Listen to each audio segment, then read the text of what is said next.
बहुत बढ़िया सी चर्चा भजन लेके आइल बाड़ी। लोगन के अच्छा लगी तो प्लीज वीडियो के लाइक कर देम, चैनल के सब्सक्राइब कर देम और चली भजन सुनी। बहुत प्यारा सा भजन लेके आइल बाड़ी।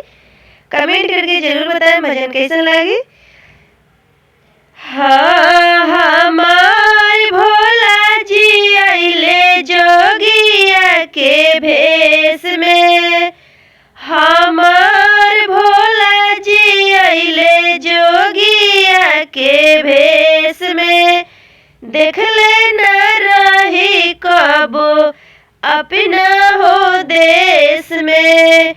देखले न रही कबो अपना हो देश में।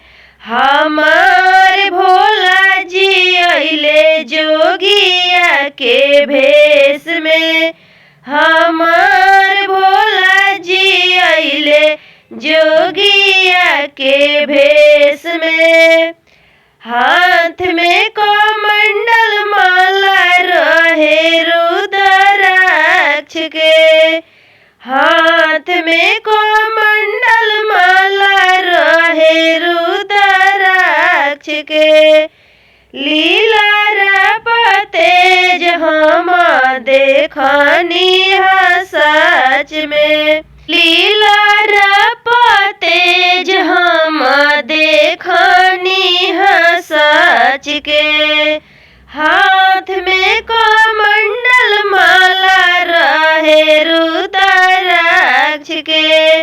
लीला तेज हम देखनी सच के।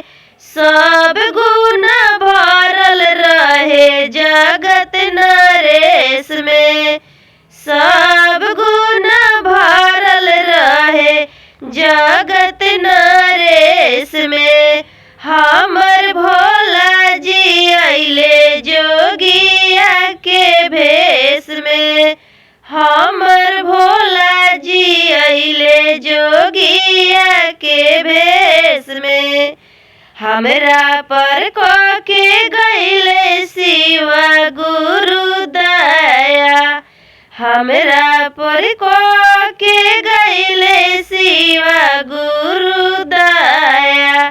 सगरी छोड़ा के गइले हमर मोह माया।